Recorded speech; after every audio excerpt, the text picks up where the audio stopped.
Hello and welcome to study I can education. तो already economic survey को मैं cover कर चुका हूँ और अब आ गया है बजट 2023-24। ठीक है, बजट के बारे में आपको पता होगा। बजट आता है 1 फरवरी को और उससे ठीक एक दिन पहले आता है इकोनॉमिक सर्वे। इकोनॉमिक सर्वे को मैं हमारे चैनल पर डिस्कस कर चुका हूँ ऑलरेडी। 20 मिनट के अंदर अंदर मैंने पूरा इकोनॉमिक सर्वे पूरा का पूरा डिस्कस किया है। आप देखना चाहते हो देख सकते हो और हमारा टेलीग्राम चैनल ज्वाइन कर सकते हो। चैनल को सब्सक्राइब ना किया हो तो चैनल को सब्सक्राइब कर देना। बढ़ते हैं बजट पर। तो बजट की शुरुआत हुई है दो कॉन्सेप्ट से। पहला अमृतकाल, है ना, और दूसरा सप्तऋषि प्रायोरिटीज। देखो यार, एक तो ये गवर्नमेंट जो है ना, ये जो बीजेपी गवर्नमेंट है, ये नाम रखने में, हिंदी के नाम रखने में बड़ी परफेक्ट है। तो अमृतकाल, देखो दो हैं, अमृतकाल और ये वाला। देखो अमृतकाल, पहली बात तो कहा जा रहा है ये पिछले साल से गवर्नमेंट ने, जो पिछला बजट आया था ना पिछले साल, उसमें फर्स्ट टाइम निर्मला सीतारमन जी ने इस वर्ड को सबके सामने रखा था। ये बेसिकली 75th जो हमारा इंडिपेंडेंस डे है तब से लेकर 100th इंडिपेंडेंस डे तक का टाइम पीरियड कहा जा रहा है अमृतकाल, जिसमें इंडिया इनॉर्मस ग्रोथ देखने वाली है, जिसमें इंडिया वर्ल्ड लीडर बनेगी, G20 को होस्ट करेगी, मे बी परमानेंट सीट मिल जाएगी यूनाइटेड नेशंस सिक्योरिटी काउंसिल में। और भी ऐसे कई चीज़ें हैं, कई फैक्टर्स हैं, आप ग्रोथ देखना। हमने इकोनॉमिक सर्वे में ऑलरेडी डिस्कस किया है कि हमने क्या क्या माइलस्टोन अचीव करे हैं। तो इन्हीं सब चीज़ों की वजह से अमृतकाल एक टर्म कही जाती है। याद रखना, ये इस साल को नहीं कहा जा रहा है, ये कहा जा रहा है 75 से लेकर 100 जो हमारा इंडिपेंडेंस डे का पीरियड होगा उसको। तो इस साल भी इंक्लूड है, ये वाला साल भी इंक्लूड है, पिछले साल निकला वो भी इंक्लूड है, अगला साल आएगा वो भी इंक्लूड है ना। तो अभी फिलहाल अमृतकाल की बात कही जा रही है। तो ये जो विजन है, ये जो लिखा है ना, दैट विजन फॉर अमृतकाल, ये बेसिकली विजन है लगभग लगभग 20 से 25 साल का, है ना। 20-25 साल का विजन है, क्या है। और उसके बाद जो हम बात करेंगे वो है हमारा ये टोटल 7 चीज़ें जो है ना, पूरा का पूरा जो बजट है इन्हीं पर है। क्या है, सप्तऋषि, 7 चीज़ें, देखो नाम रखने में बड़े परफेक्ट हैं। तो सप्तऋषि प्रायोरिटीज ये है हमारा इस साल का, फॉर दिस ईयर।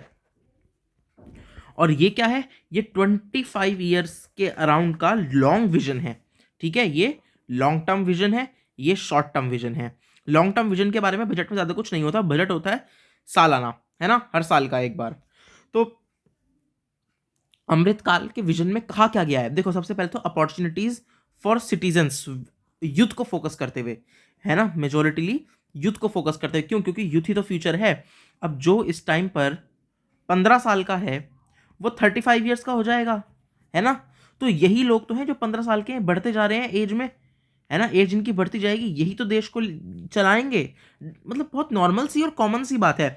यही तो वो होंगे जिनके ऊपर इकोनॉमी होगी, जो डिसाइड करेंगे क्या सोसाइटी का टेस्ट एंड प्रेफरेंस रहेगा, क्या टेक डिवाइसेस आएंगी, क्या रहेगा सब कुछ, कहाँ ये रहना पसंद करेंगे, यही तो एज ग्रुप होगा।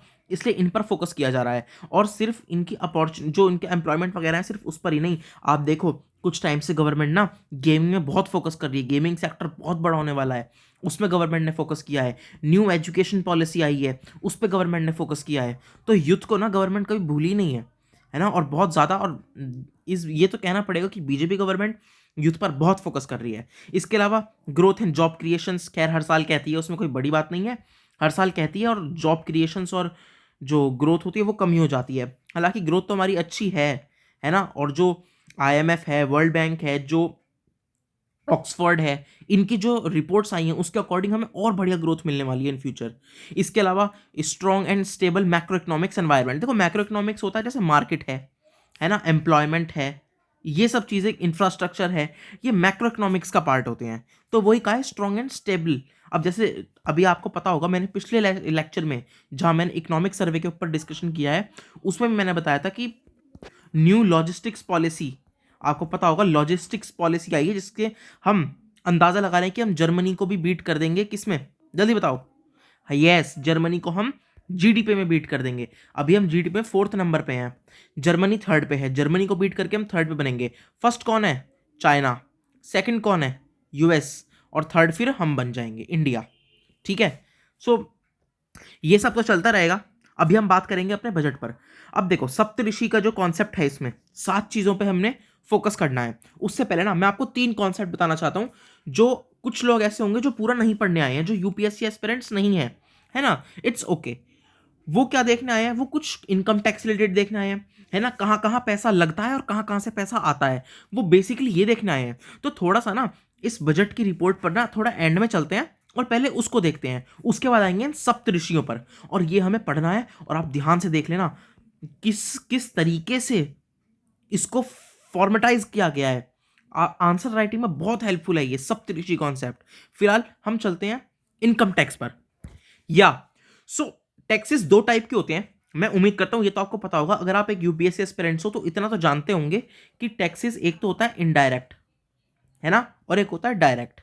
तो इनडायरेक्ट टैक्स कौन से होते हैं, जैसे जीएसटी, मतलब अगर गवर्नमेंट है ना, अगर ये गवर्नमेंट है, इसको हमसे टैक्स लेना है, तो ये डायरेक्ट हमसे टैक्स नहीं लेगी, ये क्या करेगी, ये लेगी मैन्युफैक्चरर से, मैन्युफैक्चरर लेगा डिस्ट्रीब्यूटर से, डिस्ट्रीब्यूटर लेगा रिटेलर से, रिटेलर लेगा हमसे।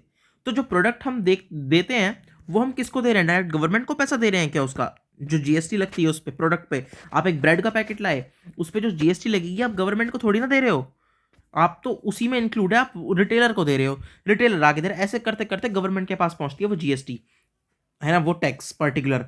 तो वो होता है इनडायरेक्ट टैक्स, है ना। बट इनकम टैक्स क्या होता है, ये हम डायरेक्ट गवर्नमेंट को पे करते हैं, ये होता है डायरेक्ट टैक्स। एक कॉर्पोरेट टैक्स भी होता है, उसके ऊपर भी डिस्कस हम करेंगे, ठीक है। जैसे हाउस होल्ड के लिए होता है इनकम टैक्स, वैसी फर्म्स के लिए होता है कॉर्पोरेट टैक्स, कोई फर्क नहीं है, ठीक है। अब देखो इनकम टैक्स के बारे में अगर हम बात करें तो करा क्या है सबसे पहले, तो अब देखो हुआ क्या है। सबसे पहले तो जो इनकम टैक्स नहीं देने वाले होते थे कि इनको इनकम टैक्स नहीं देना इस लिमिट तक, वो 3 लाख कर दी है। सबसे बढ़िया न्यूज़ है ये। जब अभी कहा जा रहा था पॉलिटिकल एक्सपर्ट्स के द्वारा और जो ओपोजिशन के द्वारा कि जो रेवड़ी कल्चर है ना उसको प्रमोट किया जाएगा। देखो रेवड़ी कल्चर में मैं उम्मीद करता हूँ आपको पता होगा क्या कॉन्सेप्ट है, ठीक है, थोड़ा पॉलिटिकल कॉन्सेप्ट है, बट ये रेवड़ी कल्चर है जिसमें हम मतलब की सब्सिडीज और ऐसी चीज़ें देते हैं। क्यों, ये क्यों कहा जा रहा था, क्योंकि ये जो बजट है बहुत ज़्यादा इंपॉर्टेंट है बीजेपी गवर्नमेंट के लिए, क्योंकि ये इलेक्शन से पहला बजट है। हर 5 साल में एक ऐसा बजट आता ही है जो इलेक्शन से पहले होता है, लोकसभा के जनरल इलेक्शन से पहले होता है। और इसमें बढ़िया बात यह है कि जो रिबेट वाला कॉन्सेप्ट है वो 5 लाख से 7 लाख कर दिया। अब जो स्लैब्स हैं वो आप देख ही सकते हो, 3 से 6 लाख वाले में 5, ये लैक्स में है जितने भी फिगर्स आप देख रहे हो, तो 3 से 6 लाख वाले में 5%, फिर 9 तक 10, फिर 12 तक 15, 15 तक 20 और 15 से ऊपर 30 वाले, ठीक है। ये आप खुद ही देख लेना, आपको समझ आ रहा होगा, मैं टाइम वेस्ट नहीं करूंगा। बढ़ते हैं आगे। एक रुपये का कॉन्सेप्ट मैं आपको बताना चाहता हूं कि पैसा कहां से आता है हमारे पास और कहां जाता है, क्या क्या सोर्सेज हैं, ठीक है। तो देखो रुपये आता कहां से, जो हमारे पास पैसा है ना वो आता कहां, सबसे ज्यादा बोरोइंग से आता है, ठीक है। जो गवर्नमेंट बोरोइंग करती है, लाइबिलिटी जो लेती है गवर्नमेंट, अराउंड 34%, मतलब 1/4 से भी ज्यादा, ओ सॉरी 1/4 नहीं, 1/3, 1/3 तो हमारा बोरोइंग से ही आता है। इतना बुरा हाल है हमारा। और फिर उसके बाद जीएसटी कलेक्शन है, ठीक है। इसके बारे में मैं ऑलरेडी डिस्कस कर चुका हूं कि जीएसटी हमारा बढ़ता ही जा रहा है, मैंने इकोनॉमिक सर्वे में भी करा था। और उसके बाद आता है इनकम टैक्स और साथ ही साथ कॉर्पोरेट टैक्स। तो जो डायरेक्ट टैक्स वाला है मैंने आपको बताया था, डायरेक्ट टैक्स दो होते हैं, हाउस होल्ड के लिए इनकम टैक्स और कॉर्पोरेट फर्म्स के लिए कॉर्पोरेट टैक्स। तो इनसे 15-15% आता है। फिर जो एक्साइज ड्यूटी वगैरह है, जो यूनियन की एक्साइज ड्यूटी है, ठीक है, वो 7% है और कस्टम 4% है।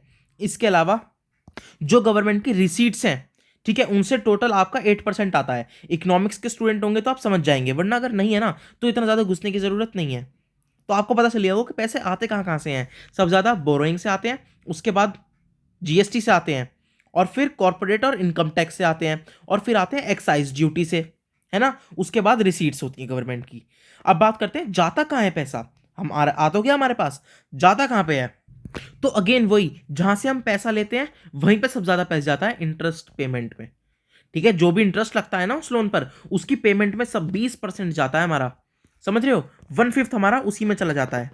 इसके अलावा और कहां जाता है, देखो जब गवर्नमेंट एक टैक्स लेती है, सपोज ये कमोडिटी है, इसका टैक्स लिया, तो इस पे कुछ परसेंट गवर्नमेंट रखती है और कुछ परसेंट स्टेट रखते हैं।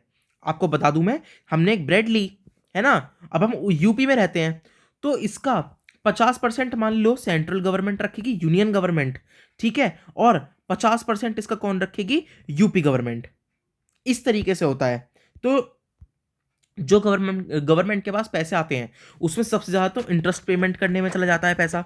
उसके बाद जाता है जो स्टेट का शेयर होता है टैक्स में और ड्यूटीज़ में, है ना, उसमें जाता है।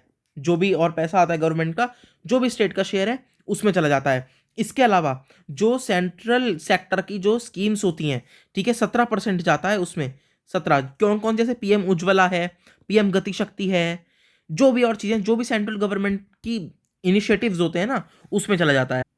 ठीक है, सेंट्रल सेक्टर की स्कीम होती है। सेंट्रल सेक्टर से क्या मतलब है कि इसको 100% गवर्नमेंट, सेंट्रल गवर्नमेंट करती है। बट कुछ ऐसी भी होती हैं जिनको स्टेट गवर्नमेंट और जो सेंट्रल गवर्नमेंट होती है वो मिलके करती हैं, थोड़ा थोड़ा पैसा लगाती हैं। उनको कहते हैं सेंट्रल स्पॉन्सर्ड स्कीम। उनमें 9% हमारा चला जाता है। ठीक है, उनमें कितना ज़्यादा जाता है। इसके अलावा जो फाइनेंस कमीशन और जो बाकी अलग ट्रांसफर्स होते हैं वो भी जाता है, उसमें हमारा पैसा जाता है। फिर इससे अलग डिफेंस और अदर एक्सपेंडिचर। देखो अच्छी बात है, डिफेंस हमने इतना कम कर दिया है। पाकिस्तान में आप जाके देखो, अभी का तो नहीं पता, बट जब शुरुआत में 70% के अराउंड उनके जाता था, अभी तो 50% के अराउंड है। शायद ये बढ़ाना गया हो, बट मुझे नहीं लगता ये बढ़ेगा, इतना बुरे हाल है उनके। 70% के आसपास उन्होंने शुरुआत में ना अपनी आर्मी को देना शुरू किया था, और अभी भी 50% के अराउंड उनका, 50 से या फिर ज़्यादा कम हुआ होगा तो 40% हुआ होगा, 40% तक वो अपनी आर्मी को देते हैं। और वहीं पर हम डिफेंस में सिर्फ और सिर्फ 8% देते हैं। ये एक अच्छी बात है कि हम इतना ज़्यादा एलोकेट भी कर पा रहे हैं और उसके बाद भी हम इतना कम परसेंटेज दे रहे हैं। इसके अलावा पेंशन में 4% जाता है, तो पेंशन काफ़ी कम कर दी है गवर्नमेंट ने, है ना। और सब्सिडीज जो प्रोवाइड कराती है गवर्नमेंट, 7% उसमें चला जाता है। तो सबसे कम गवर्नमेंट का पेंशन में ही जाता है, क्योंकि अब कम भी कर दी है, शायद इसलिए भी ये कम हो गया है। और सब्सिडीज में जाता है कम, सबसे कम। ठीक है, अब जो मिनिस्ट्रीज को पैसे जाता है, जैसे लिखा है ना अदर एक्सपेंडिचर, है ना, तो उसमें से कुछ मिनिस्ट्रीज को भी अलग अलग अपना अपना जाता है पैसा। तो वो कहाँ कहाँ जाता है, देखो सब ज़्यादा तो मिनिस्ट्री को ही देते हैं, डिफेंस मिनिस्ट्री को। इसके लिए तो अलग से बजट है ही, मैंने आपको बताया ना, पूरा 8% डिफेंस के लिए। तो 8% तो चला जाता है इनमें, डिफेंस मिनिस्ट्री में। इसके अलावा रोड एंड ट्रांसपोर्ट मिनिस्ट्री को भी चाहिए, रोड ट्रांसपोर्ट एंड हाईवे, है ना, नितिन गडकरी जी के अंडर है। डिफेंस मिनिस्ट्री किसके अंडर है, राजनाथ सिंह, है ना, और ये नितिन गडकरी। फिर रेल मिनिस्ट्री को जाता है, देखो ये है खर्चे वाले। फिर consumer affairs and food, consumer affairs, food and public distribution. तो देखो ये थोड़ी सी अलग है, ये कुछ कंस्ट्रक्शन वगैरह तो टाइप का कुछ काम करती नहीं है, फिर भी इसमें जाता है। फिर होम मिनिस्ट्री है। अब देखो जब होम मिनिस्ट्री की बात करते हैं ना, तो इनके अंडर यूटी भी आ जाते हैं, है ना, यूनियन टेरिटरीज। इसके अलावा ये किसका काम देखते हैं, ये एक्चुअली आईपीएस, इन सब का काम भी देखते हैं। होम मिनिस्ट्री के अंडर ही तो आती है आईपीएस वगैरह। तो ये सब इनके, सीएपीएफ है, सीआरपीएफ है, काफ़ी चीज़ें होम मिनिस्ट्री के अंडर आती हैं, शायद इसलिए इनका इतना खर्चा होता हो, है ना। उसके बाद ministry of chemicals and fertilisers, wow, इसमें सब्सिडीज़ वगैरह काफ़ी होती होंगी, इसलिए आया है। रूरल डेवलपमेंट, ऑब्वियसली ये भी एक ऐसी चीज़ है। Agriculture and farming and then communications में, तो इन सब में खर्चा जाता है। कम्युनिकेशंस में तो इस साल शायद इसीलिए एलोकेट किया है था ना, ये एक्चुअली जाता है से मेरा मतलब यही है कि एलोकेट किया गया है इस साल मिनिस्ट्रीज को एलोकेट किया गया है। और कम्युनिकेशन शायद इसीलिए क्योंकि बीएसएनएल वगैरह के लिए काफ़ी बड़े बड़े पैकेज करे थे जो हमारे आईटी मिनिस्टर हैं अश्विनी वैष्णव, उन्होंने बताया भी था इस बारे में, आपको पता होगा, है ना। अच्छा, स्कीम्स वगैरह जैसे कहा जा रहा है गवर्नमेंट की स्कीम्स में बड़े पैसे जाते हैं, तो स्कीम में क्या क्या जाता है गवर्नमेंट की, कौन कौन सी स्कीम्स हैं, वो सबसे ज़्यादा तो फार्मा में जाता है ना। एलोकेट जो किया है इस साल वो फार्मा के लिए सबसे ज़्यादा एलोकेट किया है। फिर जल जीवन, पानी वगैरह के लिए, जल जीवन के लिए। एकलव्य मॉडल रेजिडेंशियल स्कूल्स, ये आपको शायद पता हो, एकलव्य नाम भी बड़ा अच्छा है ना, आपको पता ही होगा एकलव्य से क्या मतलब है। हमारे हिंदू माइथोलॉजी में महाभारत है उसमें एक गिवन है। फिर प्रधानमंत्री आवास योजना, आवास योजना ये बहुत बढ़िया उससे काम चल रही है। फिर एक है scheme for faster adoption and manufacturing of EV, चलो ये अच्छी बात है, ईवीज को भी दिया गया है। फिर नॉर्थ ईस्ट के लिए दिया गया है इंफ्रास्ट्रक्चर डेवलपमेंट, और ये ज़रूरी भी है। जिस तरीके से हम देख रहे हैं ना, तवांग में चाइना कर रहा है या और भी कई जगह है वहाँ कर रहा है, अभी जोशीमठ में हमारे साथ नेचुरल डिजास्टर, एक क्लाइमेटिक डिजास्टर हो गया, तो वो भी एक चीज़ है। तो उस हिसाब से अगर पैसा जा रहा है तो एक अच्छी चीज़ है, क्योंकि वहाँ के लोगों को फिर शिफ्ट भी तो करना है। तो आई थिंक इसीलिए ये टॉप की 6 में से एक में आया है, north east special infrastructure development scheme. ठीक है, रिसीट एंड एक्सपेंडिचर की हम बात करें तो देखो रिसीट्स होती हैं जो पैसा हम पर आता है, एक्सपेंडिचर जो जाता है ना। और ये भी दो टाइप की होती हैं, रिवेन्यू और कैपिटल। तो आप एक बार इनको देख सकते हो। रिवेन्यू कैपिटल में फर्क यही होता है जिस पे हमारे टैक्स पे फर्क पड़े या ना पड़े, एसेट्स पे, सॉरी जिस पे हमारे एसेट्स पे फर्क पड़ेगा या नहीं पड़ेगा उसके हिसाब से डिफरेंस होता है। आप ये देख लेना। हम बढ़ते हैं अब सप्तऋषि कॉन्सेप्ट पे, और उसी पे अब हम अपना बजट फोकस करेंगे और फिर एंड करेंगे। तो देखो हमारे पूरे बजट में इन 7 टॉपिक्स पर ही पूरा का पूरा डिस्कशन है ना। और अब हम इसी पे एक एक करके बारी बारी डिस्कशन करेंगे। सबसे पहले जो है वो है इंक्लूसिव डेवलपमेंट। अब देखो इंक्लूसिव डेवलपमेंट, मैंने कहा ना गवर्नमेंट बहुत चालाक है, बहुत सही तरीके से नाम रखती है। इंक्लूसिव डेवलपमेंट मतलब है सबका साथ सबका विकास, सबका साथ सबका विकास। ठीक है, तो गवर्नमेंट नाम रखने में तो परफेक्ट है, नाम बदलने में, नाम रखने में छोड़ो, ज़्यादा जोक नहीं मारते। तो इंक्लूसिव डेवलपमेंट के बारे में सबसे पहले हम बात करेंगे। सेकंड हमारा कॉन्सेप्ट होगा रीचिंग द लास्ट माइलस्टोन। ये ज़्यादा बड़ा नहीं है, 1 मिनट में खत्म हो जाएगा, 1 मिनट नहीं सॉरी, 15 सेकेंड्स अराउंड। ठीक है, इतना बड़ा कोई कॉन्सेप्ट नहीं है ये। फिर बात करेंगे हम इंफ्रास्ट्रक्चर एंड इन्वेस्टमेंट के ऊपर, थर्ड। फिर होगी अनलीशिंग द पोटेंशियल, ये भी एक अच्छा टॉपिक रहेगा, इसके ऊपर हम बात करेंगे। फिर ग्रीन एनर्जी के बारे में थोड़ा सा है। फिर यूथ पावर के बारे में बात करेंगे। देखो यूथ पावर को इन्होंने कहा है अमृत पीढ़ी, मतलब क्या कितनी तारीफ करूं इनकी, अमृत पीढ़ी। पीढ़ी आपको पता ही होगा है ना, जनरेशन, अमृत पीढ़ी। तो ये जो जनरेशन है जो अमृत काल को चलाएगी वो यूथ पावर में इन्होंने उसको उस नाम से डाला है। फिर आता है फाइनेंशियल सेक्टर।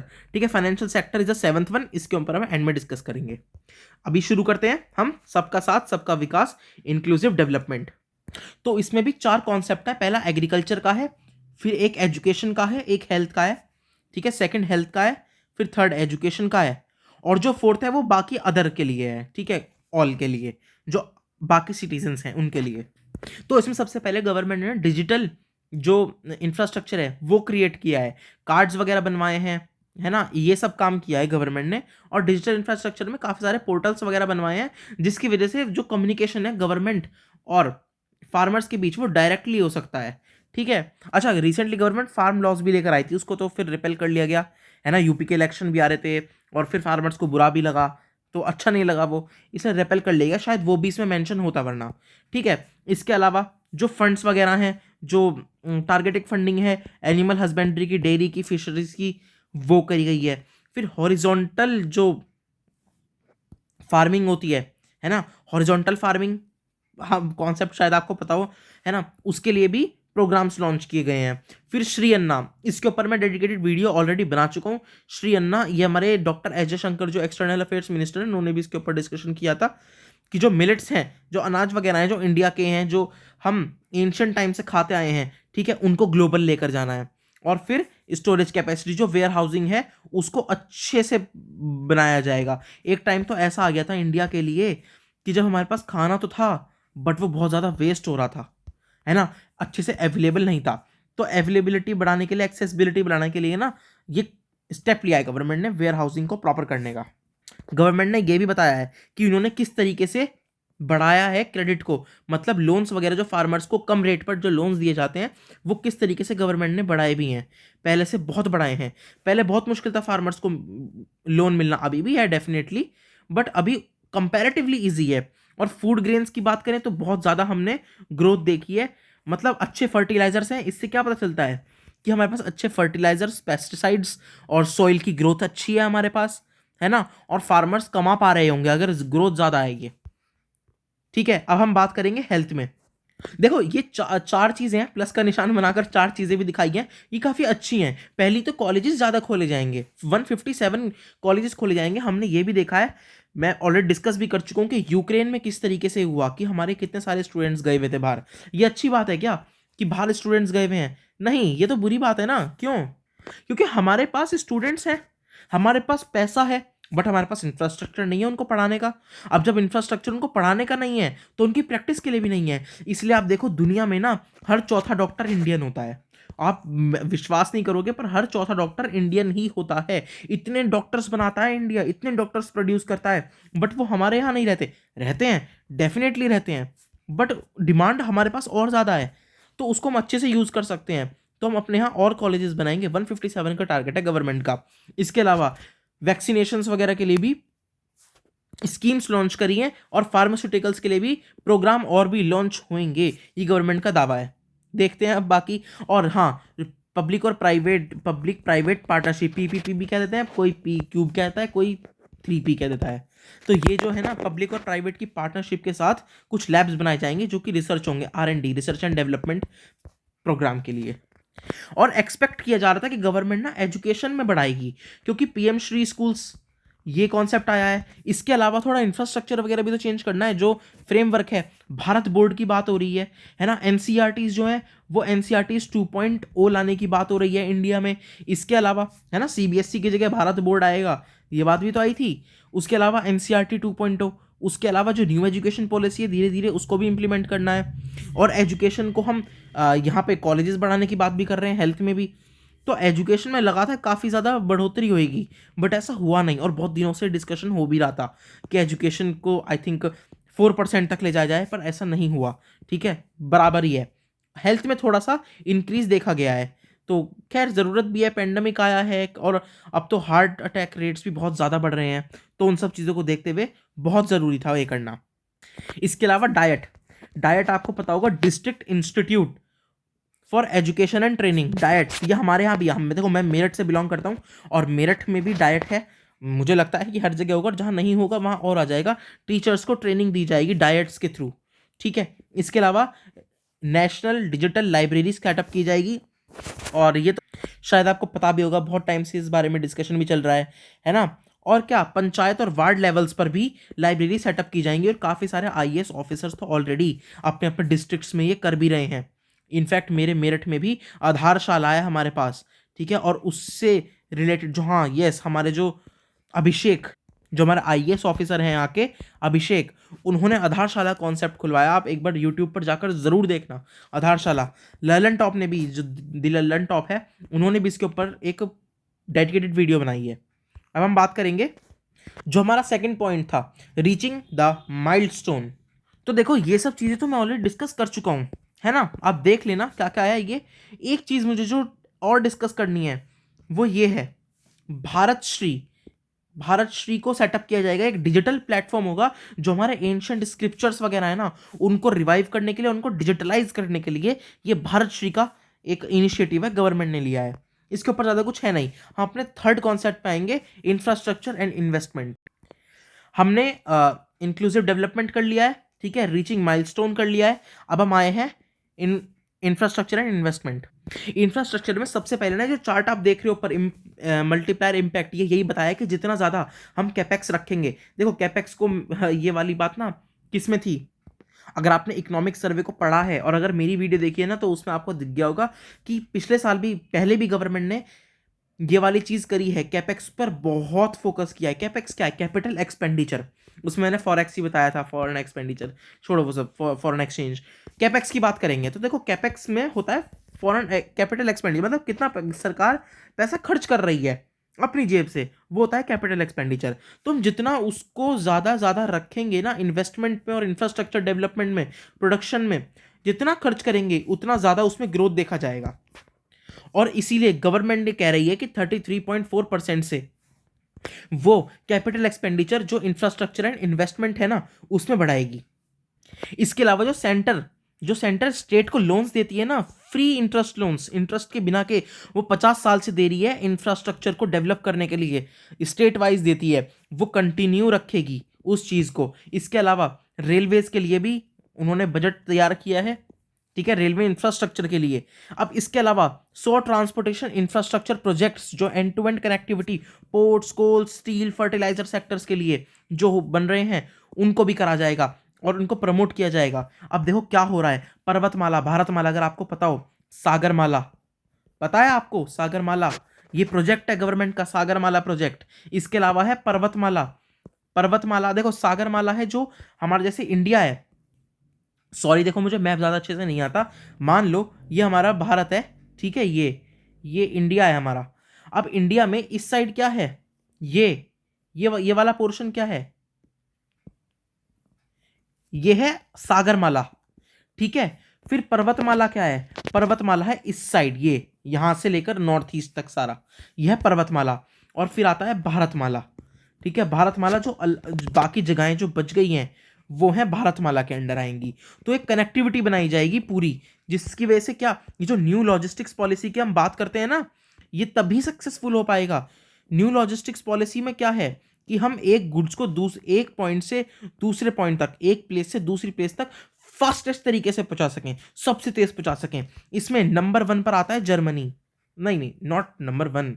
किसका है सबसे ज्यादा? चलो कमेंट सेक्शन में बताओ किसका सबसे ज्यादा है, मुझे इस टाइम याद नहीं आ रहा है, पर लॉजिस्टिक्स मूव कराने में सबसे बेस्ट कौन है ये आपको बताना है।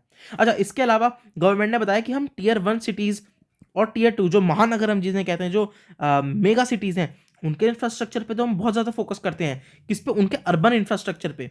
पर जब हम टीयर 2 और टीयर 3 की बात करते हैं ना, तब हम रूरल इंफ्रास्ट्रक्चर बोलते हैं। हम ऐसा नहीं करेंगे, हम क्रिएट करेंगे अर्बन इंफ्रास्ट्रक्चर 2 और 3 में, ये गवर्नमेंट ने कहा है। अगला कॉन्सेप्ट है अनलीशिंग द पोटेंशियल।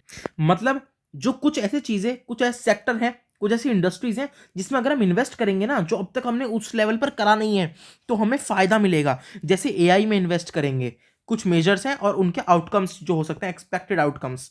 तो एआई में इन्वेस्ट करेंगे तो हम एग्रीकल्चर है, हेल्थ है ना, सब्सटेंशियल सिटीज है, उनमें थोड़ा सा हम बेटर परफॉर्म कर सकते हैं। डेटा गवर्नेंस में जो आईटी रूल्स वगैरह गवर्नमेंट लेकर आ रही है, उसमें हम कर सकते हैं। इससे स्टार्टअप्स को फायदा होगा और एक सिक्रेसी भी बनी रहेगी, है ना। विवाद से विश्वास, ये उन एमएसएमईज के लिए है जो कोविड से बहुत ज्यादा हिट हुए हैं। गवर्नमेंट ने एमएसएमईज पर बहुत फोकस किया, जो छोटे बिजनेस होते हैं ना, जो कोविड की वजह से काफी ज्यादा इफेक्टेड हुए। जैसे ग्रोफर्स है, अब ग्रोफर्स क्या है, वो तो एक स्टार्टअप है, बड़ा बिजनेस है। तो जैसे कोविड आया, लोगों ने ग्रोफर्स से मंगवाना शुरू कर दिया, है ना, जोमेटो से मंगवाना शुरू कर दिया। पर वो भूल गए कि पास में परचून की दुकान है, उसका बिजनेस ठप पड़ गया होगा। जो ठेले वाले थे, जोमेटो से तो लिंक्ड नहीं है ना वो ठेले वाले, उनका बिजनेस ठप पड़ गया होगा, है ना। और विवाद से विश्वास तक 2 पर जो भी डिस्प्यूट है ना, सरकार के और सरकारी जो भी पीएसयूज हैं, है ना, पब्लिक सर्विसेज अंडरटेकिंग्स, पीएसयूज, वो जो है उनके बीच में जो प्रॉब्लम है वो हम खत्म करेंगे। ई कोर्ट्स का कॉन्सेप्ट आपको पता होगा, एक एक जज पर ना कई कई लाखों केसेस होते हैं एक टाइम पर। तो अगर हम ई कोर्ट्स का कॉन्सेप्ट लेके आते हैं ना, तो हम इफेक्टिवली जस्टिस को एडमिनिस्टर कर सकते हैं। फिर डिजी लॉकर का सिस्टम है, इसको और ज़्यादा बढ़ावा दिया जाएगा। मेरे पास भी डिजी लॉकर का अकाउंट है, आई होप आपके पास भी होगा। ठीक है, labs for 5G services, 5G को एनरोल किया जाएगा। इसके अलावा लैब ग्रोन डायमंड्स, तो जो लैब्स में डायमंड्स बनाए जाते हैं ना, उनको प्रमोट किया जाएगा। बात करेंगे अपने अगले, आई थिंक 5th पॉइंट है ये हमारा, ग्रीन ग्रोथ। देखो मैं सच बताऊं, ग्रीन ग्रोथ में ना मेरे पढ़ाने लायक ऐसा कुछ खास है नहीं। मैं चाहूंगा आप इसको खुद पढ़ें, मैंने पूरा खोल रखा है, आप इसको खुद पढ़ें। और देखो प्लीज बजट खोल के मत बैठ जाना, आप यही देखो, यही पढ़ो जो मैं पढ़ा रहा हूं, ठीक है। बजट खोल के मत बैठ जाना। अब बात करेंगे अमृत पीढ़ी की, जो यूथ पावर है, ये हमारा 6th कॉन्सेप्ट रहेगा, सेकंड लास्ट कॉन्सेप्ट होगा। इसके बाद हम बात करेंगे फाइनेंशियल सेक्टर की। और एटलीस्ट ये मैं उम्मीद करता हूं कि आप अमृत पीढ़ी को देखोगे, पढ़ोगे। देखो पीएमकेवीवाई आपको पता होगा, पीएमकेवीवाई प्रधानमंत्री कौशल विकास योजना। ठीक है, ये जो पीएमकेवीवाई है, इसमें साइंस के स्टूडेंट्स को, जो भी साइंस में अलग अलग फील्ड्स है ना, उसमें दिया जाता है। अब इसके वर्जन्स हैं, वेरिएंट्स हैं, क्या क्या है, जैसे एक दो है पीएमकेवीवाई 1 2 3, ये 3 तो थे ही, साथ साथ अब 4.0 भी लॉन्च किया जाएगा, जो कि रोबोटिक्स, जो भी अब इन फ्यूचर जो जो कोर्सेज आएंगे, कोडिंग का कोर्स है, एआई का है, रोबोटिक्स का है, 3D प्रिंटिंग का है ना, इन सबको प्रमोट किया जाएगा। 3D प्रिंटिंग लोगों को पता नहीं होता। अभी देखो 3D प्रिंटिंग कुछ ऐसी चीज़ है, अभी शिंजो आबे हैं जो जापान के एक्स प्राइम मिनिस्टर थे, शिंजो आबे, उनको असैसिनेट कर दिया गया। वहाँ पर गन्स खरीदना बड़ा मुश्किल है, बट वहाँ पे क्योंकि 3D प्रिंटिंग की टेक्नोलॉजी बहुत आसान है वहाँ लेना, इसलिए वहाँ पर किसी ने गन बनाई 3D प्रिंटिंग से। और वो एक स्टूडेंट ही था जिसने 3D, जो क्योंकि जापान में प्रमोट किया जाता है इन चीज़ों को, इसलिए उसको आता था और उसने उसी का इस्तेमाल किया और अपने एक्स प्राइम मिनिस्टर का असैसिनेशन कर दिया। इसके अलावा कुछ ऐसी जगहों को और ऐसी डेस्टिनेशंस को और बढ़ावा दिया जाएगा जो कि टूरिज्म को बूस्ट करने का काम कर सकती हैं। ऐसी 50 डेस्टिनेशंस को गवर्नमेंट कह रही है कि उसको डेवलप करेगी उस लेवल तक जहां पर पैकेजेस जो डेमोक्रेटिक और फॉरेन टूरिस्ट हैं उनको प्रमोट किया जाए। फिर इसके अलावा यूनिटी मॉल्स, एक ऐसे मॉल्स होंगे जो छोटे जो क्रिएटर्स होते हैं, जो छोटे आर्टिशियंस होते हैं, उनके प्रोडक्ट्स को एक प्लेस पर लेके आए। ठीक है, तो स्टेट वाइज उनको प्रमोट किया जाएगा, वन डिस्ट्रिक्ट वन प्रोडक्ट। ये आपको पता भी होगा, इसके ऊपर मैं ऑलरेडी बात कर चुका हूँ। जीआई टैग उन प्रोडक्ट्स को मिलता है जो कहीं के लिए स्पेसिफिकली जाने जाते हैं, मतलब ये प्रोडक्ट केरला के लिए जाना जाता है, केरला में ही मिलता है और कहीं नहीं मिलता, तो उसको जीआई टैग मिल जाता है। और इंडिया में पिछले 2 साल में बहुत जीआई टैग्स मिले हैं प्रोडक्ट्स को, खास करके साउथ के प्रोडक्ट्स को। अब हम बात करेंगे अपने सप्तऋषि के 7वें आइटम पर, वो है फाइनेंशियल सेक्टर। तो देखो, जो एमएसएमईज होते हैं ना, उनके लिए खास करके यहां पर बात हुई है, जो छोटे बिजनेस होते हैं वो लैंडिंग उनकी इफेक्टिवली हो पाए, जो फाइनेंस अगर वो चाहते हैं अपने बिजनेस में ना अच्छे से उनका कैश फ्लो चलता रहे, इसके लिए setting up of national financial information registry तो गवर्नमेंट ये करेगी। इसके अलावा महिला सम्मान बचत पत्रा, तो इसमें जो विमेन्स हैं वो टैक्स से बच सकती हैं। एक सेविंग अकाउंट की तरह काम करेगा, 2 साल के पीरियड के लिए बनाया जाएगा और 2 लाख तक का अमाउंट है, गवर्नमेंट इसमें डिपॉजिट करा सकती हैं और टैक्स से बचेंगी, उनको उसमें प्लस इंटरेस्ट भी मिलेगा उस सेविंग अकाउंट में, तो वो सब होएगा। इसके अलावा मैंने आपको बताया आईटी रूल्स वगैरह जो आए हैं उसके अकॉर्डिंग डेटा प्रोटेक्शन, जो एक्ट डेटा प्रोटेक्शन बिल भी आया था कुछ टाइम पहले, तो उन सब के अंडर एक सेंट्रल डेटा प्रोसेसिंग सेंटर को भी इनॉग्रेट किया जाएगा। सीनियर सिटीजन्स के लिए बेनिफिट होगा, वही जो हर साल होता है, वो थोड़ी बहुत लिमिट वगैरह चेंज कर दी है, बट उनके लिए भी कुछ और स्कीम्स वगैरह आएंगी, यही कहा गया है। फिर credit guarantee schemes for MSMEs, ये थोड़ा सा इससे मिलता जुलता हो गया, आई डोंट नो इसमें गवर्नमेंट कहना क्या चाहती है एग्जैक्टली। सो जहां तक मैं इसको समझ पा रहा हूँ, ये आई थिंक इंश्योरेंस वगैरह से और थोड़ा सा सिक्योरिटी के पर्पज से गवर्नमेंट को वो 2 लाख करोड़ का इसके लिए फंड डोनेट एलोकेट किया गया है, ठीक है। अदर जो चीज़ है वो है गिफ्ट आईएफएससी। अब ये आपको क्या है, ये इसके ऊपर मैं पूरी वीडियो बना देता हूँ, ठीक है, एक आध दिन में मैं इसके ऊपर वीडियो बना दूंगा और कुछ ऐसे कोर्सेज प्रमोट किए जाएंगे और क्रिएट किए जाएंगे जो क्या ट्रेंड प्रोफेशनल्स हो सिक्योरिटी मार्केट्स में, ठीक है। जो भी सिक्योरिटी मार्केट्स क्या होते हैं भाई, शेयर्स मार्केट है, क्रिप्टो मार्केट है ना, फॉरेक्स मार्केट है, इसमें हम अलग अलग करेंसीज लेते हैं, मनी मार्केट है ना, तो ये सब जो चीजें हैं उसके लिए और कोर्सेज प्रोवाइड कराए जाएंगे, थोड़ा इजी करा जाएगा कि लोगों को ना, जो एक कहते हैं ना इन्वेस्टमेंट एजुकेशन है ना, वो इजीली हो जाएगा किसी भी को। तो देखो मोटे मोटे तौर पे तो यही था इसमें पूरे बजट में। आई होप आपको समझ आया होगा, मैंने बारीकी से चीज़ों को एक्सप्लेन किया है। और हाँ, इकोनॉमिक सर्वे नहीं देखा है तो इकोनॉमिक सर्वे देख लेना, चैनल को सब्सक्राइब नहीं किया है तो चैनल को भी सब्सक्राइब कर लेना। तो मिलते हैं आपसे अगली वीडियो में यूपीएससी के नोटिफिकेशन के बारे में। तो शुभ गोयल साइनिंग ऑफ।